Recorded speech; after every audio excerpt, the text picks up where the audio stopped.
Hi there, my name is Dawyne, and today let's see how we can organize clips within the media page. Now you're welcome here, and I am a professional video editor and I've used DaVinci Resolve for quite long. Just open this. So yeah, this is how it comes, and I don't know, sometimes it you can go to workspace and reset UI. So by doing so, you are set to the default. Have you seen that short thing there? You might say, hey man, I can't have like what you have. Just go to workspace and reset UI layout, and there you have it. Alright, so what I want to introduce you to are different tabs on here. Now you notice how we have this main menu.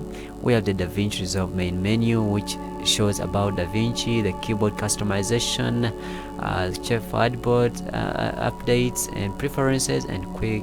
You can also quit DaVinci Resolve right from here. The file, the edit, the trim, the timeline menu, the mark, all this is the main menu, guys, and you can just toggle around with anything along the main menu over here, where I have a special video talking about explanation of all the main menu options here, and you can just check it out and you'll have gotten it. Alright, so what I want to first do is to kind of introduce you to this also, because this is what majorly makes the media page what it really is. Now we have here on the left extreme top left corner, we have the media storage. So media storage is kind of like a mirror of your computer and your hard disk.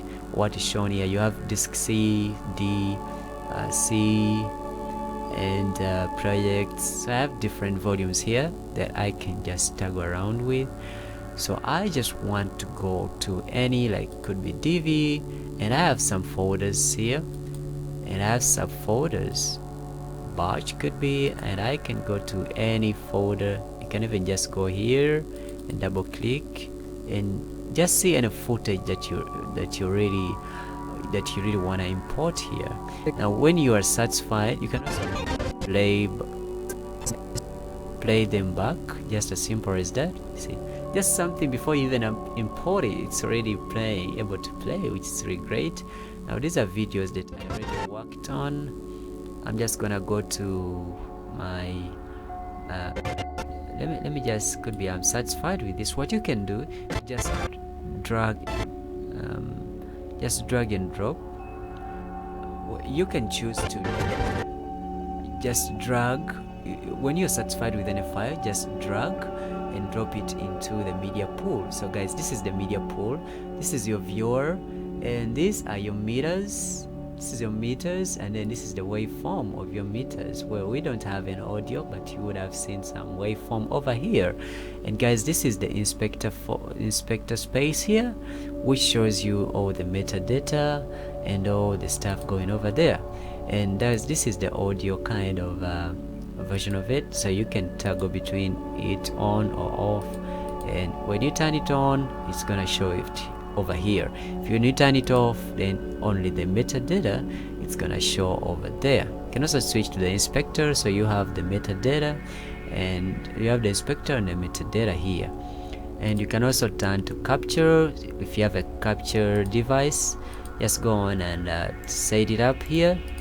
You know, if you see they're saying no device detected, so connect to a compatible capture device. So if you have a capture device, just go on and connect it, and you can always record everything straight into DaVinci Resolve. Could be you are live streaming and you are doing or anything, I don't know, just connect it and you'll be done. You can also switch to film scanner or anything else here. I'm just gonna close this. You get the point, huh? Let me leave the metadata open so you can see, and also the audio.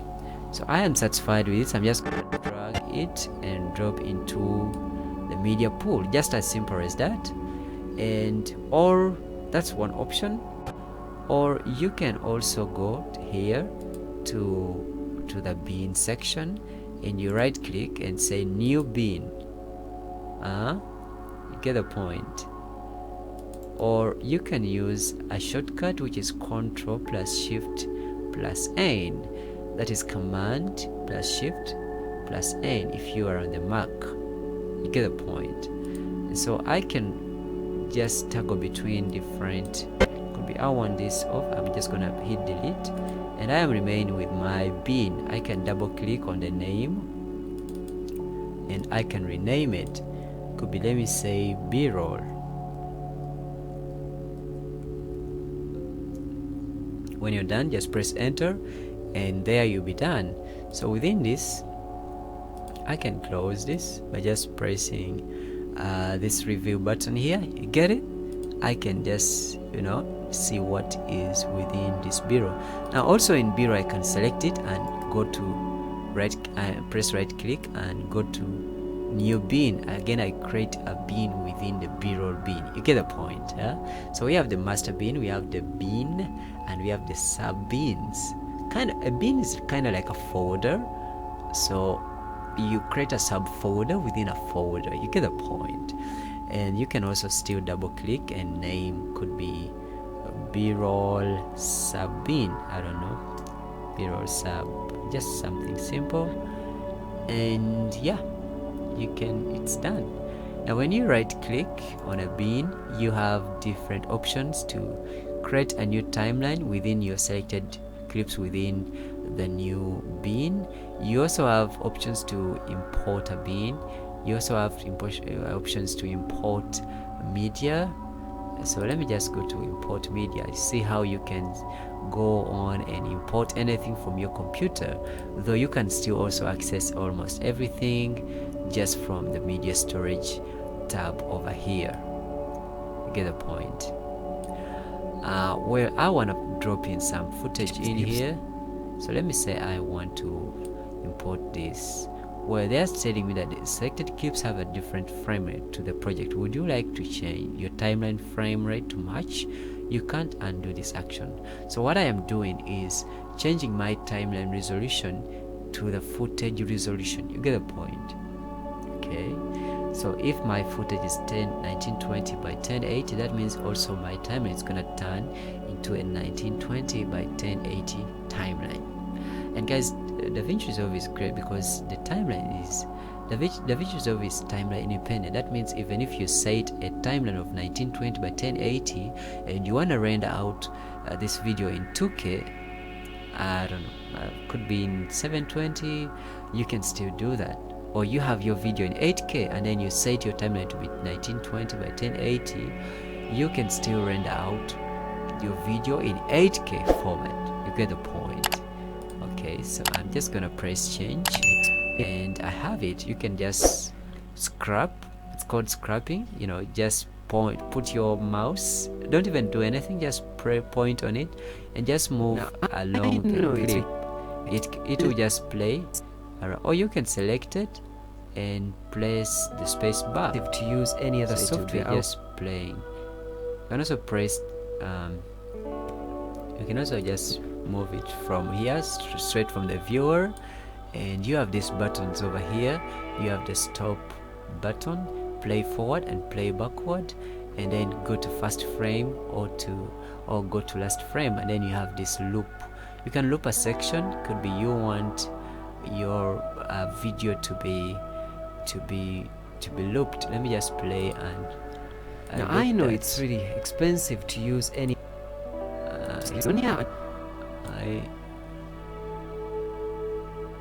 so I have looped it. That means it's gonna reach to the end. It's expensive to use any other software out. Now I know it. You get the point. It reaches to the end and then it comes back and then just replays. Could be you have this footage that you just want to continue playing, so you can listen to some details in there. This button over here, it's super helpful, very much super helpful. And you can also, as you are just scrapping through your footage, you can create an in and out point by just pressing I. Could be I am satisfied with let me just select any clip here. Could be these guys over here, and I want to go to the first. Could be here. I want to press I on the keyboard, and that way I have set up an in point, and when I play it back, I can choose anywhere that I want to set my out point. And setting an out point is really easy. Just press all.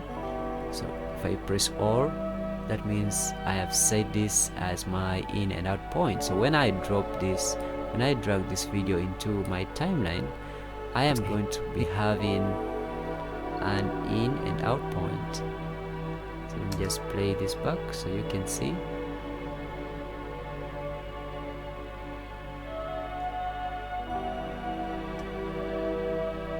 Wait, we're gonna do it a little bit again. Let's put an in point there and an out point there, so I can just drag this and put it in here, or just drag it from, let me stop it, or just drag it straight from the viewer and put it in here. So when I play this back, this is kind of like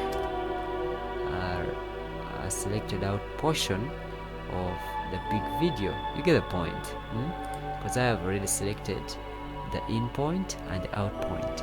Now when you click any footage, you get the details over here within the metadata tab. Metadata, I'm just going to close the audio so you can see the details over here.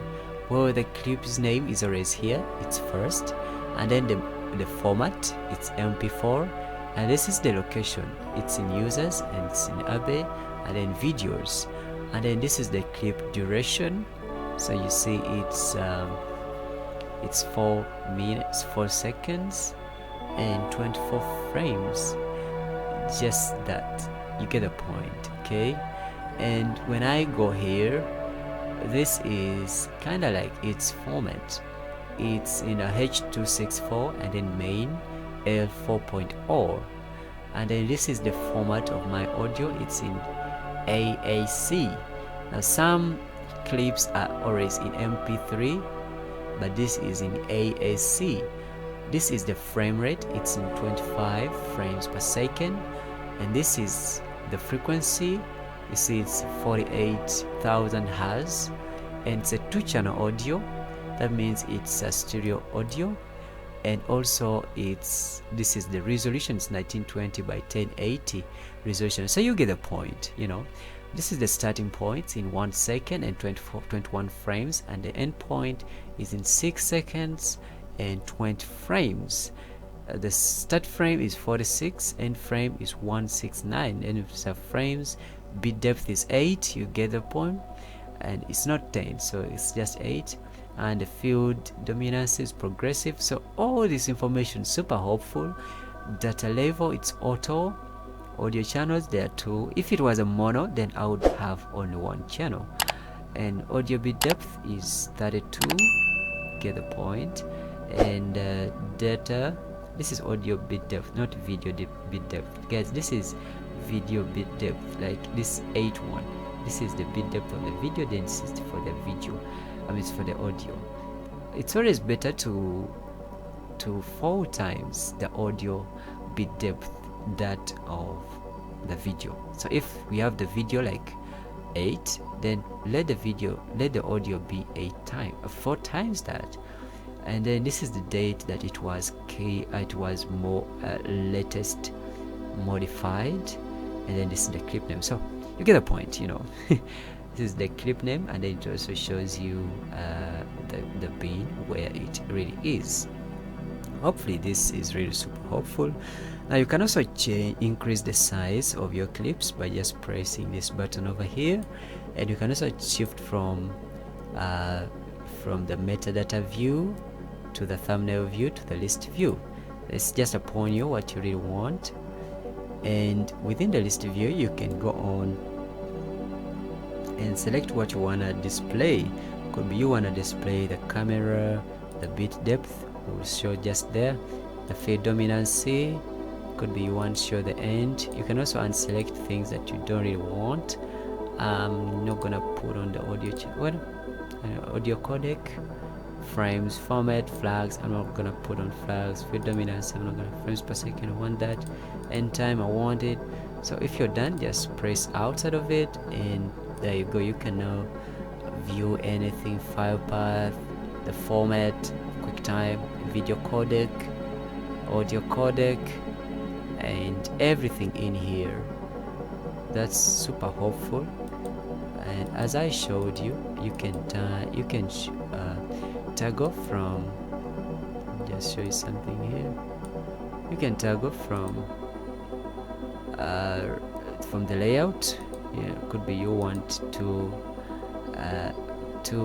view layout. I don't know. This is 1x2 layout, and we have this other layout, which is a 1x1 layout. So just play around with this. You can also search. Could be you have so many bins going over here. You can search them. You can also sort, and you also have some other options to show film strip, and also to show import log and export log. So just all that details. Now you can also go create smart bins.